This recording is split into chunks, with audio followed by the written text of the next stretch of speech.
Assalamualaikum warahmatullahi wabarakatuh. Salam jumpa dengan Suluh Berkah Channel. Kali ini adalah liputan suling subuh keliling di Masjid Raudhatul Muttaqin Waddarul Ura dengan mengambil memahami sifat dan praktek sholat Rasulullah SAW berdasarkan riwayat hadis Rasulullah SAW. Sebelum Anda melanjutkan menonton channel ini, jangan lupa subscribe, like, dan komen untuk keberlanjutan dari tali silaturahmi kita.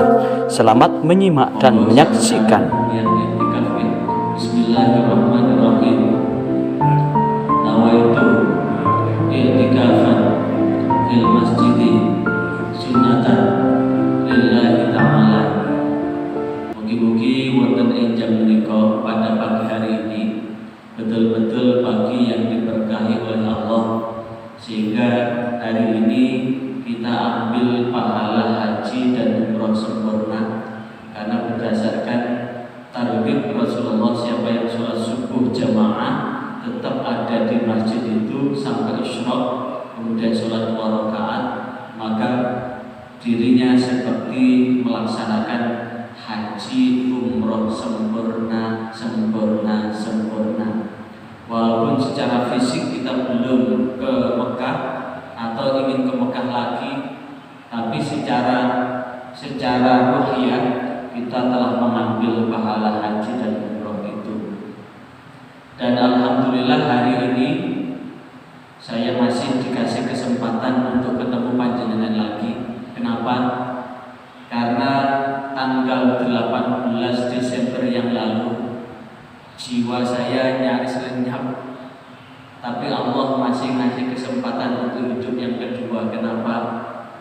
Saya adu banteng dengan mobil, saya pakai sepeda motor ditabrak oleh mobil dari arah yang berlawanan. Saya terlimpar kurang lebih sekitar 5 meter, dan setelah ditabrak itu sepeda saya terseret oleh mobil itu, hancur. Jadi sampai sekarang belum balik, belum ada di tangan saya, masih ada di bengkel, katanya sulit untuk cari spare part-nya.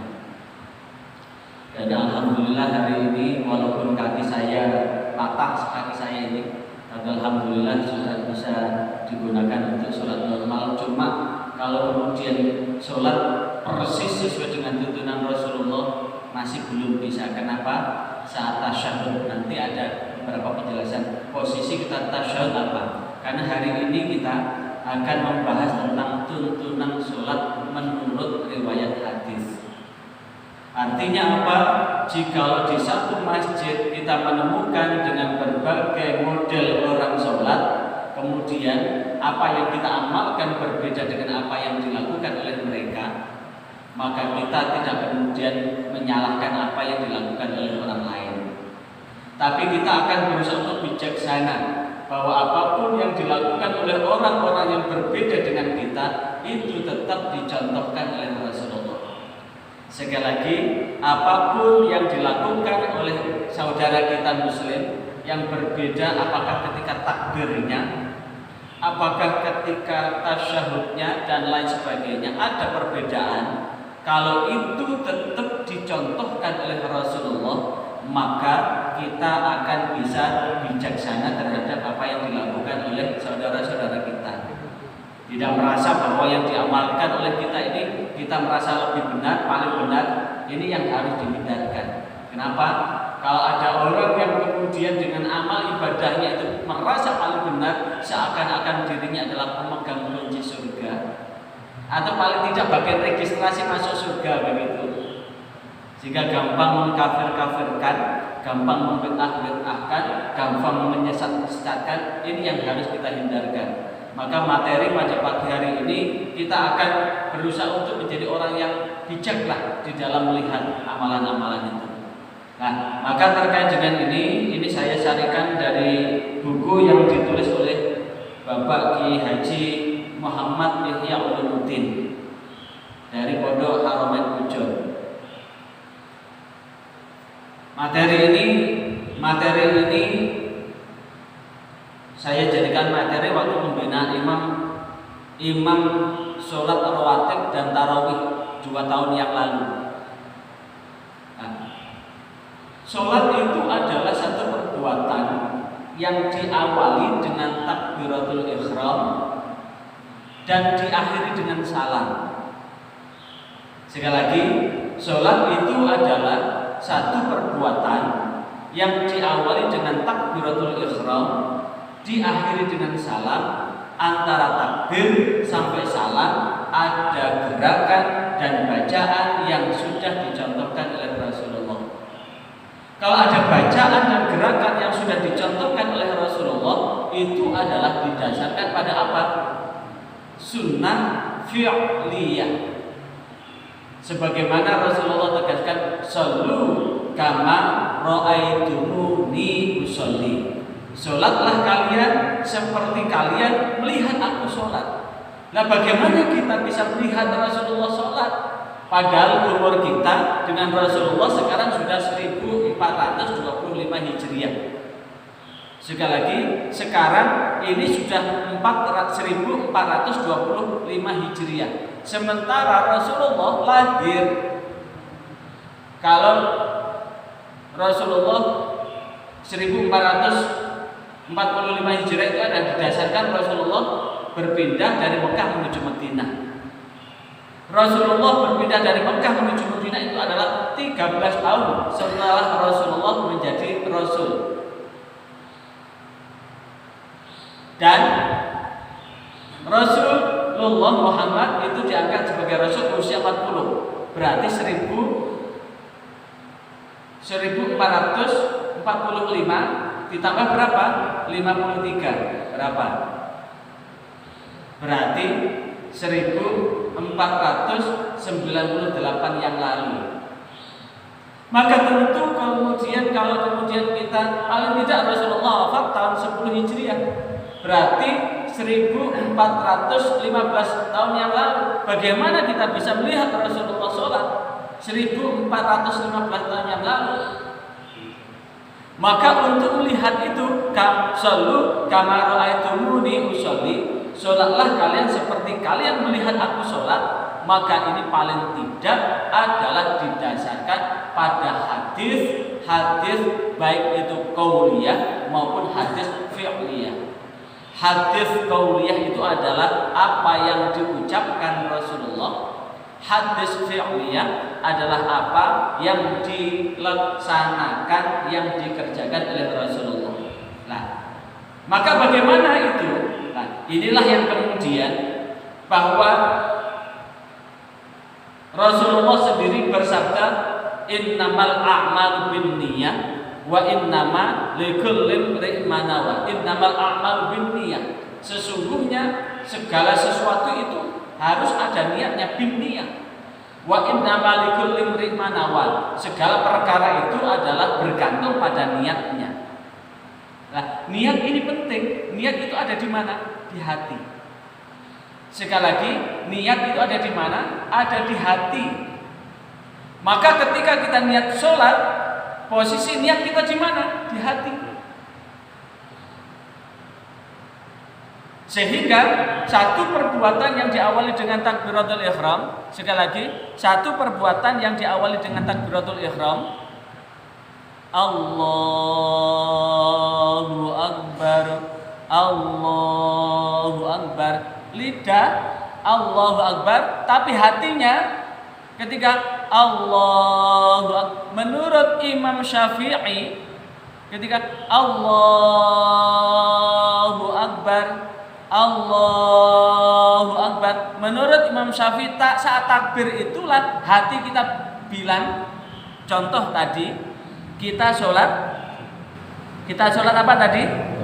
Sholat subuh, maka ketika Allahu Akbar, menurut Imam Syafi'i beserta seluruh pengikut beliau, termasuk kita hari ini, kita ini umat Islam di Indonesia ini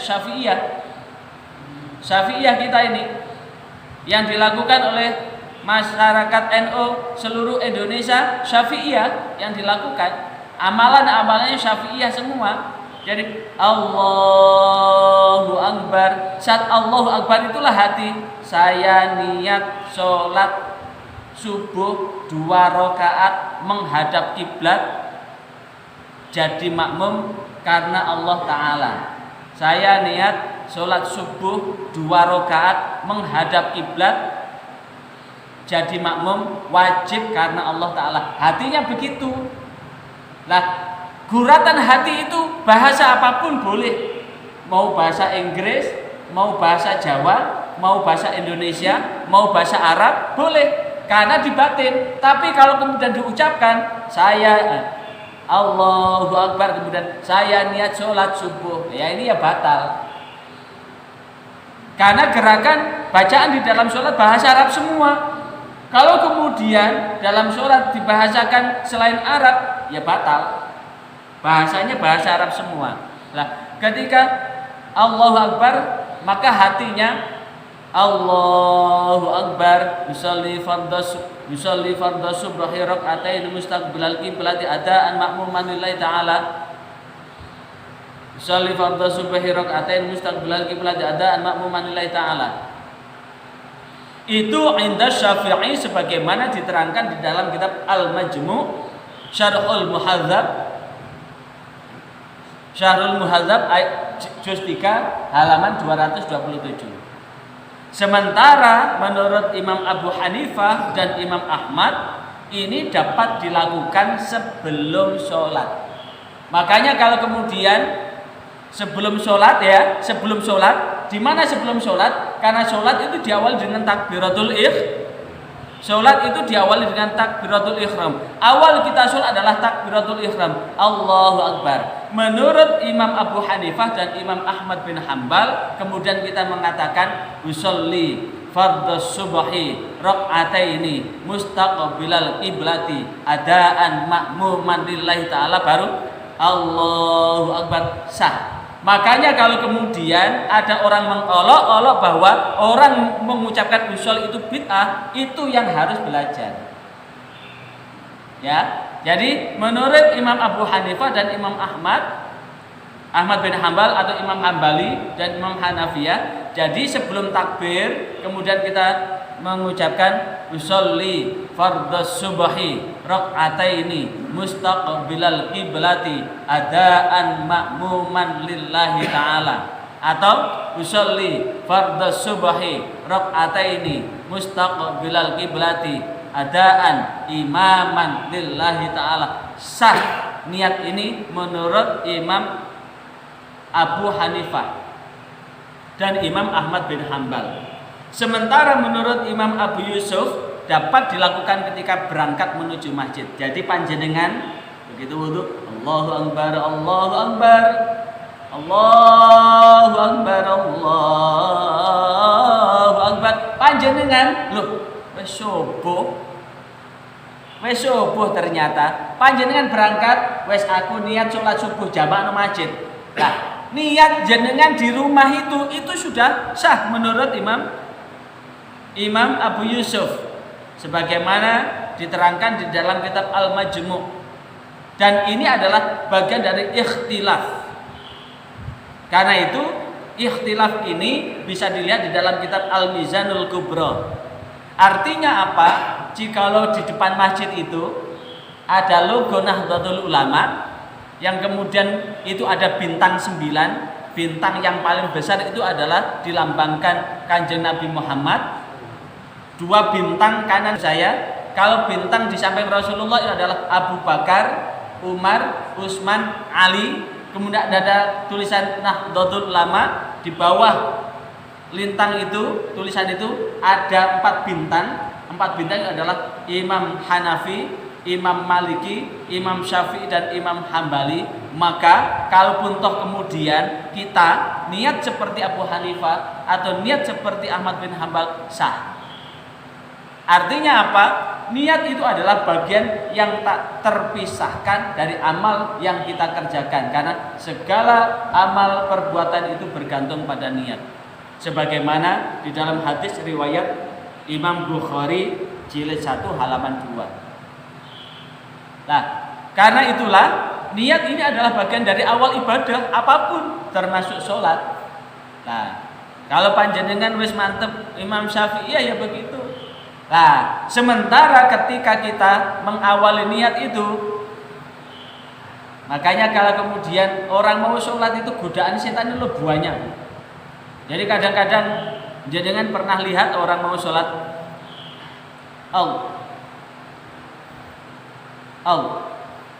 pernah lihat jenengan ada orang sholat, kenapa? Noto niat. Nah, ketika kita noto niat itu kadang-kadang inilah yang kemudian sudah kena penyakit namanya was-was.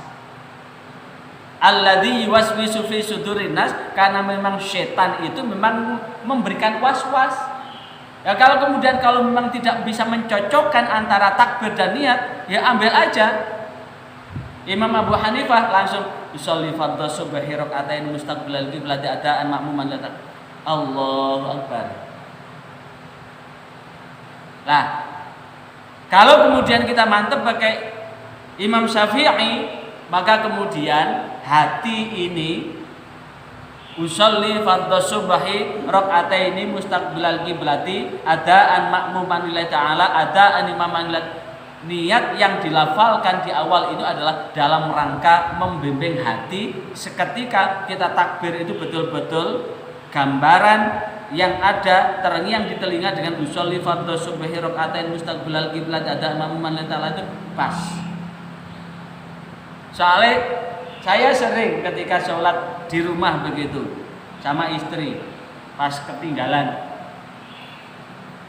karena apa itu posisi niat itu kan di hati dan ketika takbir Allahu Akbar urung apa bi keliru niat maunya sholat asar tapi hatinya ngomong sholat zuhur, batal enggak? Batal. Walaupun tidak ada yang mendengar, yang merasakan ya kita yang punya hati. Makanya kemudian ada sikap yang bijak dari Imam Syafi'i bahwa supaya hati ini pas dengan apa yang dilakukan, maka dibimbing dulu hati ini. Bismillahirrahmanirrahim. Bahkan ditambah gini, Ilahi anta maqsudi waridhoka matlubi. Ilahi, ya Allah, ya Tuhanku, anta maqsudi, engkaulah yang menjadi tujuanku, waridhoka dan ridhomu ya Allah, matlubi, yang aku kejar, yang aku maksud. Ditambah lagi, Rabbi ja'alni muqimas sholat, ya Allah jadikanlah aku termasuk orang yang menegakkan sholat, wa min dzurriyyati, dan anak turunku. Rabbana wa taqabbal du'a, wahai Tuhan engkaulah zat yang maha menerima doa kami. Langsung itu dalam rangka apa? Noto hati. Setelah itu usolli fardhu subhi rakaataini mustaqbilal qiblati adaan makmuman lillahi ta'ala. Allahu Akbar. Mantap. Karena hati sudah dibimbing dulu. Dan niat ini dilakukan dengan hati, bukan dengan lisan. Bisa menggunakan bahasa apapun dan tidak cukup dengan melafalkan niat. Sebagaimana diterangkan di dalam kitab Al-Minhajul Qawim. Diterangkan di dalam kitab Al-Minhajul Qawim. Dan ingat, saat kita sholat pun setan itu akan memasuki di antara soft kita. Karena apa? Ingin mengganggu kita semua, memberikan was-was itu. Makanya usahakan setiap kita jamaah rapat. Jamaah ini adalah dalam rangka menjemput keberkahan Allah, menjemput karunia Allah. Karena semakin rapat keberkahan sholat kita, karunia Allah di dalam sholat kita akan semakin terbentang. Terbentangnya keberkahan itulah yang amat sangat kita tunggu dan kita nantikan. Kemudian setelah niat, maka bagaimana tingkatan niat? Tingkatan niat itu adalah ada niat untuk sholat wajib, ada niat untuk sholat sunnah, ada niat untuk sholat mutlak. Kalau niat untuk sholat wajib itu paling tidak memenuhi 3 unsur. Yang pertama adalah qasdul fi'li. Apa itu qasdul fi'li? Pernyataan sengaja mengerjakan. Jadi qasdul fi'li pernyataan untuk mengerjakan dengan kalimat usolli, saya niat sholat. Yang kedua adalah at-ta'yin. Apa itu ta'yin? Pernyataan mengerjakan ibadah tertentu. Apa? Al-zuhri. Kemudian yang ketiga adalah al-fardiyah, menyatakan wajib, pernyataan bahwa ibadah tersebut adalah wajib. Sehingga singkat bisa dengan usolli fardhu zuhri. Minimal itu. Adapun mustaqbilal qiblati, adaan itu bisa disebutkan, bisa juga tidak. Karena pernyataan sholat itu adalah paling tidak 3 itu. Usolli fardhu zuhri. Tinggal pernyataan yang terakhir, apakah jadi imam, apakah jadi makmum, apakah sendiri, itu tinggal menambah. Kalau jadi imam, imaman lillahi ta'ala. Kalau jadi makmum, makmuman lillahi ta'ala. Kalau sendirian, adaan lillahi ta'ala. Sehingga usolli fardhu zuhri makmuman lillahi ta'ala, usolli fardhu zuhri imaman lillahi ta'ala, usolli fardhu zuhri adaan lillahi ta'ala. Adapun ditambah arba'a raka'atin mustaqbilal qiblati, itu adalah fudulul amal, nambah amal. Yang paling bagus ya lengkap. Usolli fardhu zuhri arba'a raka'atin mustaqbilal qiblati adaan makmuman lillahi ta'ala. Ini posisi tingkatan. Nah, untuk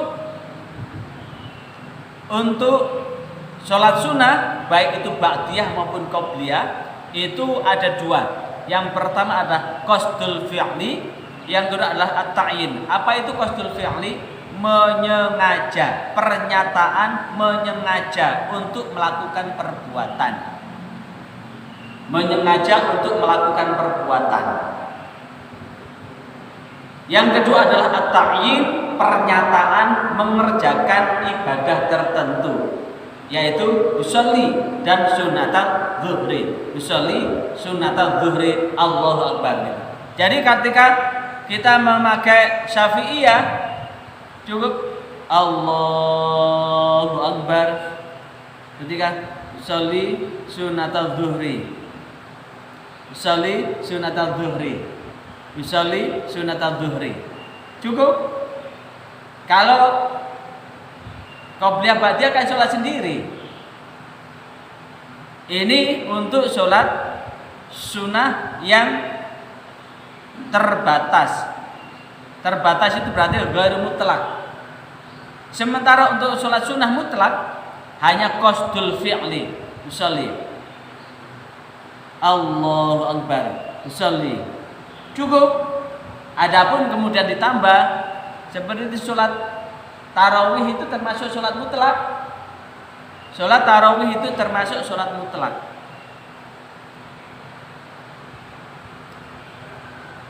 Cukup dengan usolli. Mengerjakan sholat mutlak adalah sholat yang tidak ada keterikatan apapun. Ini terkait dengan niat. Kemudian menurut catatan dari Imam Al-Haramain dan Imam Ghazali memilih pendapat bahwa niat itu sebaiknya tidak usah memaksakan diri dalam menyatukan niat dengan takbir. Jadi menurut Imam Ghazali ketika tidak bisa dengan memang menurut Imam Syafi'i niat itu adalah menyatu dengan takbir. Allahu Akbar, Allahu Akbar, berarti usolli fardhu subhi rak'ataini mustaqbilal qiblati adaan ma'muman lillahi ta'ala. Syariatnya begitu menurut Imam Syafi'i. Tapi jika ternyata tidak bisa menyatukan, tidak usah memaksakan. Yang penting kita hadir di situ bahwa kita sedang melaksanakan sholat subuh jamaah, jadi makmum atau jadi imam. Yang penting kita hadir di situ, kita melaksanakan sholat zuhur jamaah, jadi imam atau jadi makmum. Yang penting kita sholat asar di situ, hadir sholat asar di situ, jamaah, jadi imam atau makmum. Itu menurut Imam Ghazali dan Imam Haramain. Adapun tentang melafalkan niat, mazhab Syafi'i membolehkan melafalkan dengan tujuan untuk membantu kemantapan hati tadi.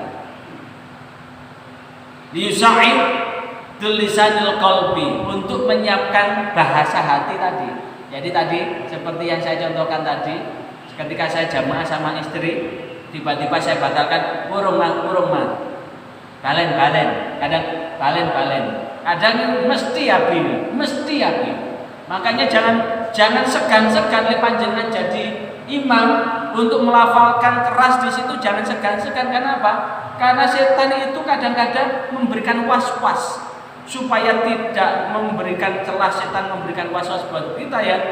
Sholli fardhus subhi rak'ataini mustaqbilal qiblati adaan imaman lillahi ta'ala. Tuh. Kemudian yang ketiga, catatan yang ketiga, pelaksanaan ibadah sholat itu dimulai dari takbir. Dan apabila pelafalan dengan lisan dapat membantu kemantapan hati. Ini catatan. Apabila saat kita melafalkan dengan lisan itu membantu kemantapan hati, maka itu boleh kita lakukan. Namun bila mengganggu hati sendiri maupun orang lain, kalau jamaah begitu, kalau melafalkan, kalau ini sekiranya mengganggu kanan kiri, maka lafalnya pelan-pelan aja, cukup didengar oleh telinganya sendiri. Jangan sampai berbuat usolli fardhus subhi, ganggu kabeh, kanan kiri terganggu itu. Dan itu tidak, kemudian kita juga dituntut untuk berlaku bijaksana pada orang yang ada di sekitar kita gitu. Kemudian hal-hal yang disunahkan ketika kita berdiri, karena alladzina yadhkurunallaha qiyaman, bahwa ketika kita berzikir as-sholatu lidzikri, bahwa sholat itu adalah untuk mengingat Allah. Ketika alladzina yadhkurunallah, ketika mengingat Allah, qiyaman, berdiri. Ketika berdiri tidak bisa au qu'udan atau duduk.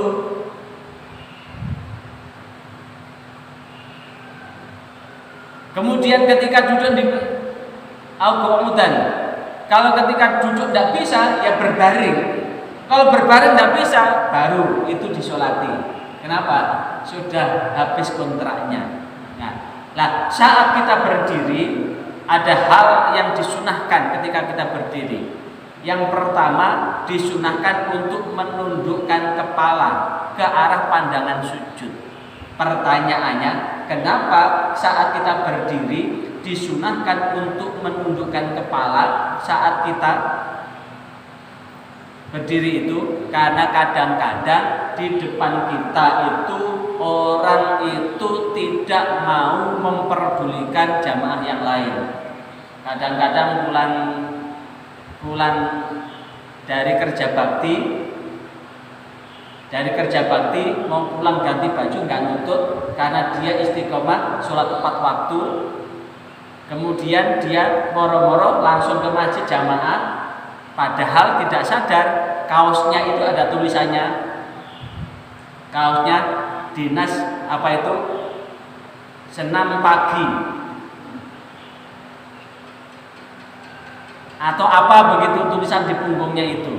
Inilah yang kemudian, kalau kemudian ini kita sengaja membaca tulisan itu, saat kita sholat sengaja membaca tulisan itu, maka orang yang sengaja membaca tulisan itu batal sholatnya. Makanya hati-hati buat orang, makanya ini pesan buat takmir saat sholat Jumat ya, umumkan bagi jamaah yang bajunya ada tulisannya mohon untuk ambil soft paling belakang. Ya, umumkan begitu ya. Tolong untuk jamaah yang bajunya ada tulisan di belakang, tolong ambil soft paling belakang. Kenapa? supaya tidak menyebabkan batalnya sholat orang yang ada di belakangnya. Nah, supaya tidak begitu, maka disunahkan menundukkan kepala. Kalau menundukkan kepala ke tempat sujud,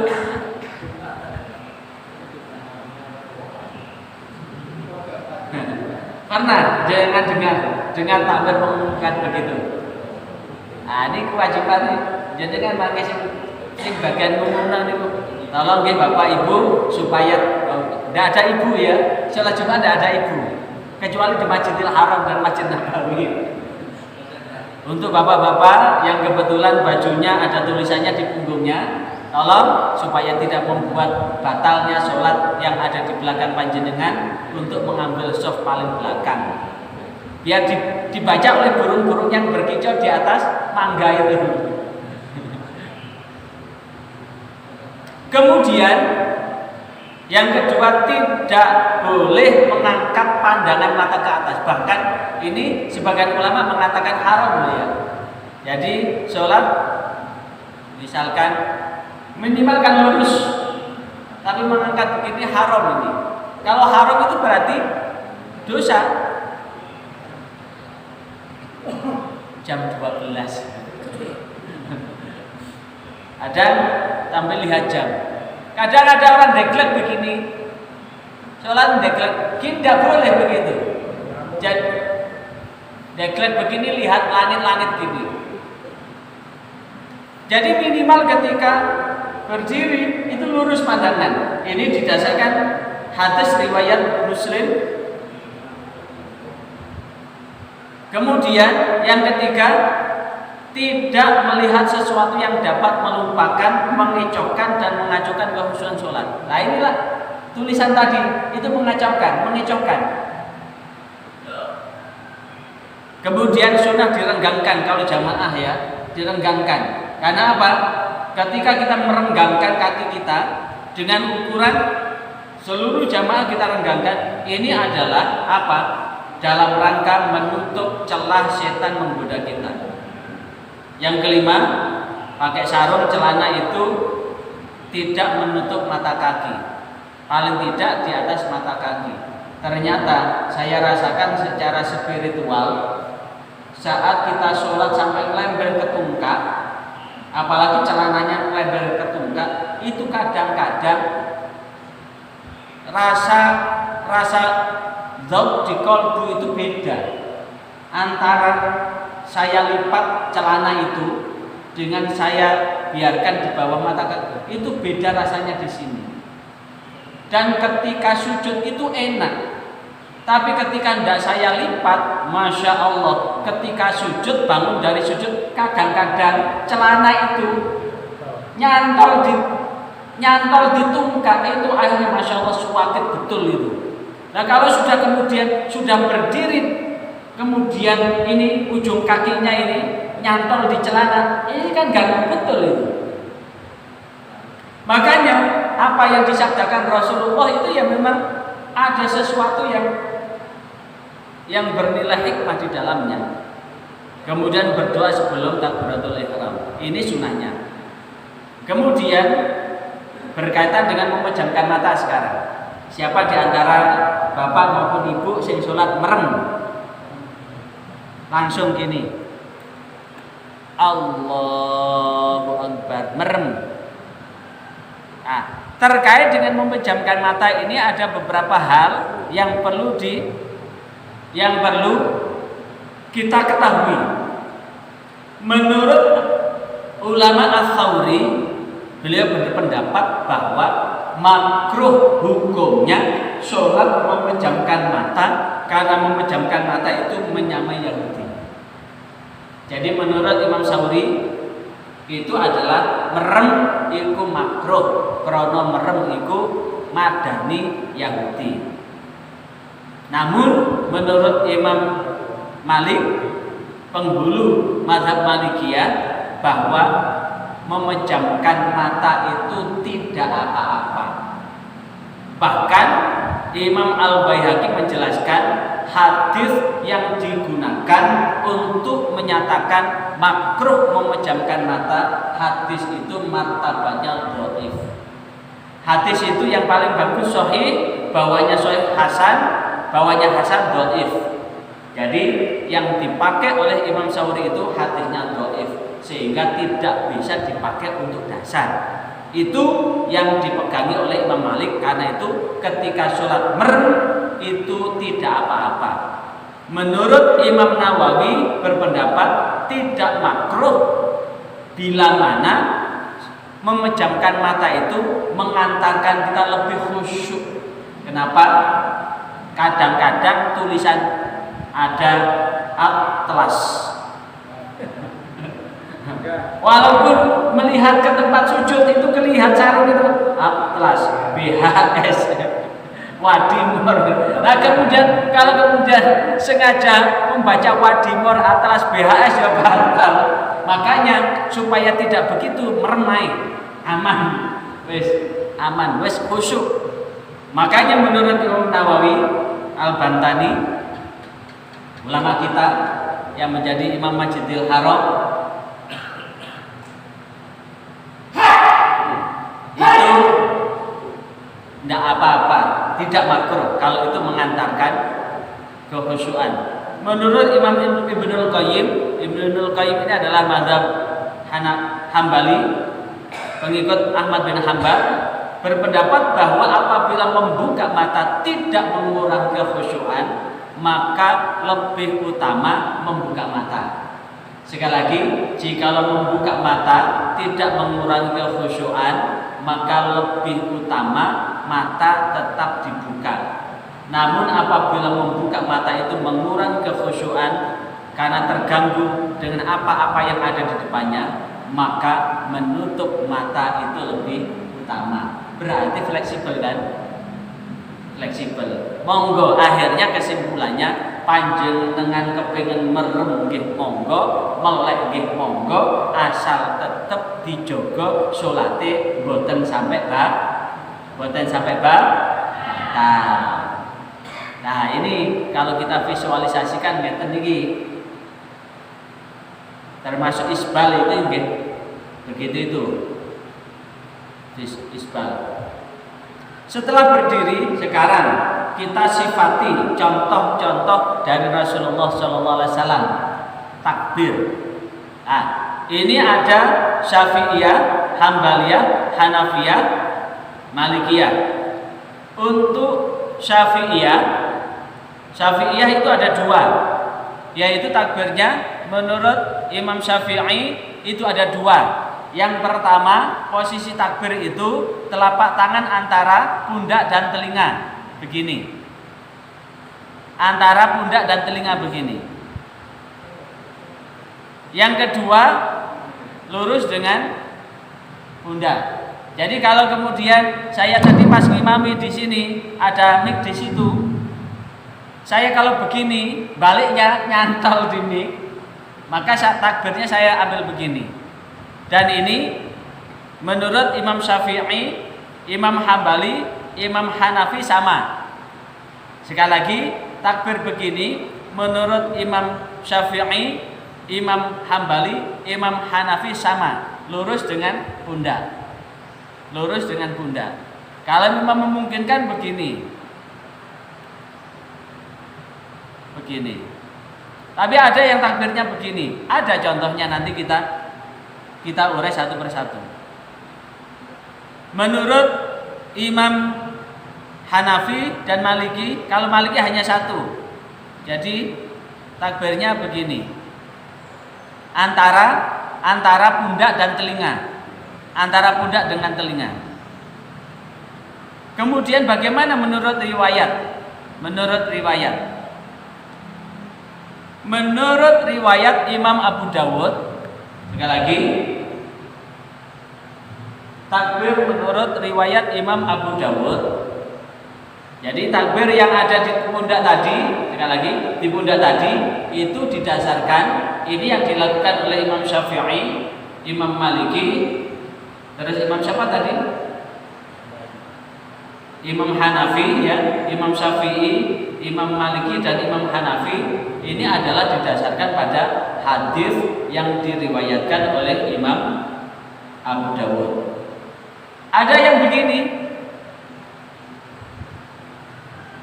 begini, berarti menyamping ke pundak kanan kiri.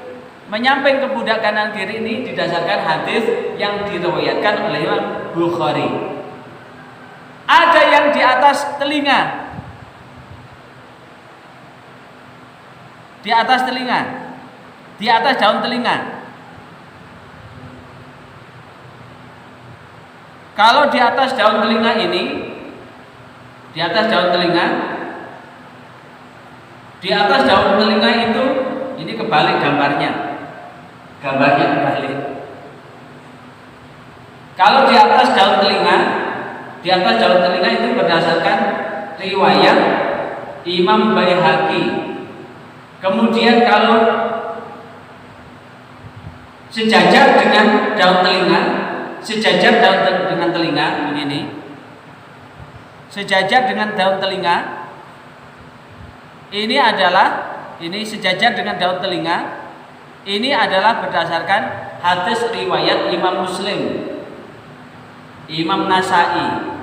Jadi kalau panjenengan melihat orang yang takbir begini, ini bahkan ada yang meneliti, Bapak Ibu. Ada yang pernah meneliti ketika takbir sampai ini terasa gini, ini ternyata ini salah satu terapi ini supaya tidak mudah kena kanker payudara. Memang enak. Jadi molek enak. Tapi ada hal yang perlu dipahami, bahwa ketika mengangkat tangan ini berdasarkan hadis riwayat Imam Baihaqi, maka posisi tangan tidak boleh terlalu dirapatkan maupun terlalu direnggangkan. Berarti posisi telapak tangan ini rileks. Apakah kita takbiratul ihramnya lurus dengan dada, sejajar dengan pundak, apa sejajar dengan telinga, apa di atas telinga? Ini posisi telapak tangan tidak dipaksakan untuk dirapatkan dan tidak dipaksakan untuk direnggangkan. Posisi adalah rileks. Ini terkait dengan mengangkat tangan. Nah, adapun sekarang pertanyaannya, saat kapan kita mengangkat tangan? Ada 4 keadaan kita mengangkat tangan itu. Yang pertama adalah ketika takbiratul ihram, Allahu Akbar. Yang kedua, ketika hendak rukuk. Jadi mau rukuk itu mengangkat tangan. Jadi mau rukuk begini. Jadi posisi kita ketika mengangkat tangan, yang pertama adalah ketika kita takbiratul ihram, Allahu Akbar. Yang kedua ketika apa? Mau rukuk. Ketika mau rukuk, Allahu Akbar. Yang ketiga apa? Bangun dari rukuk, Sami Allahu liman hamidah. Dan yang keempat adalah ketika berdiri dari tasyahud awal. Sekali lagi, berdiri dari tasyahud awal. Berarti ketika berdiri dari rakaat pertama di sholat subuh, duhur, asar, maghrib, isya, di rakaat ketiga dari sholat duhur, asar, isya, itu bangun dari rakaat yang ganjil, itu tidak disunahkan mengangkat tangan. Tidak disunahkan mengangkat tangan. Disunahkan mengangkat tangan itu adalah ketika berdiri dari tasyahud awal. Berarti di rakaat kedua sholat zuhur, asar, maghrib, isya. Di rakaat kedua habis tasyahud awal berdiri itu kemudian mengangkat tangan. Kemudian di rakaat pertama tidak disunahkan mengangkat tangan, berdiri. Itu posisi kita ketika mengangkat kedua tangan, dan itu didasarkan Saat takbiratul ihram dasarnya adalah hadis riwayat Imam Bukhari. Saat kita rukuk dasarnya adalah hadis Imam Bukhari. Saat i'tidal dasarnya adalah hadis Imam Bukhari, dan ketika bangun dari tasyahud awal itu dasarnya adalah hadis riwayat Imam Baihaqi. Sekarang antara mengangkat tangan dengan takbiratul ihram boleh dipilih salah satu. Apakah angkat tangan bersama dengan takbir? Ini dasarnya dengan Imam Bukhari. Allahu Akbar, sami Allahu liman hamidah. Ini dasarnya adalah hadis riwayat Imam Bukhari. Kalau kemudian kita mengangkat tangan sebelum takbir, jadi ngangkat tangan dulu, Allahu Akbar. Misalkan kita takbir ya, Allahu Akbar. Ini dasarnya apa? Hadis riwayat Imam Muslim. Kemudian kalau kemudian mengangkat tangan sebelum takbir, Allahu Akbar. Allah. Kalau mengangkat tangan sebelum takbir, angkat tangan dulu, Allahu Akbar. Kalau takbir dulu, Allahu Akbar. Semuanya ada dasarnya. Apakah mau pakai Imam Bukhari? Apakah hadis riwayat Muslim? Apakah hadis riwayat Imam Baihaqi? Ketiga-tiganya ada riwayatnya dan dicontohkan oleh Rasulullah. Dan takbir yang di awal disebut dengan takbiratul ihram, takbir yang peralihan disebut dengan takbir apa? Intiqal. Namanya takbir peralihan. Dari sini barangkali ada yang ingin ditanyakan, saya persilahkan. Monggo. Hati-hati buat kita ketika dengan aksesoris yang nempel di tubuh kita, karena saat kita sujud nanti, saat kita sujud, bagian dari yang nempel di tubuh kita tidak boleh menghalangi kening kita ketika nempel di tempat sujud, tidak boleh menghalangi telapak kita ketika sujud. Ketika ini nempel dan kemudian menghalangi telapak kita atau menghalangi kening kita, maka sholat kita batal. Nah kalau di rokaat itu batal, ya nambah rokaat lagi. Nambah, misalkan sholat subuh begitu ya, 2 rakaat. Di rakaat kedua ini ketempelan dan tidak bisa dihindarkan, ya nambah 1 rakaat karena rakaat itu tidak sah. Oke, monggo yang lain.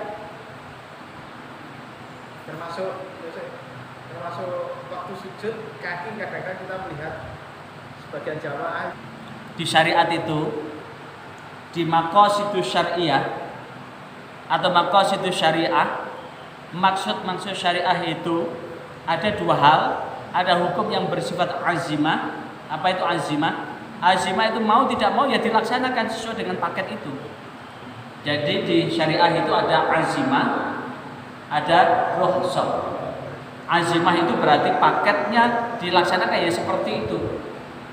Tapi melaksanakan paket seperti itu tidak bisa, maka ada namanya rukhsah, keringanan. Makanya sholat itu rukunnya adalah berdiri. Tapi ketika berdiri tidak bisa, duduk. Duduk tidak bisa, berbaring. Berbaring tidak bisa, berarti sudah waktunya disolati. Begitu pula posisi ketika kita sujud rukuk, bangun dari sujud rukuk itu adalah sesuai dengan kemampuan. Contoh saya sekarang karena posisi kaki kanan saya ini patah, sampai sekarang ini saya coba untuk saya tekuk begini, sakitnya masya Allah. Ini loh, ketika tasyahud saya tekuk begini, sakit ini. Saya tekuk begini, ini sakit rasanya. Sakit ini. Jadi kalau karena pada prinsipnya yuridullah bikumul yusra wala yuridu bikumul usra.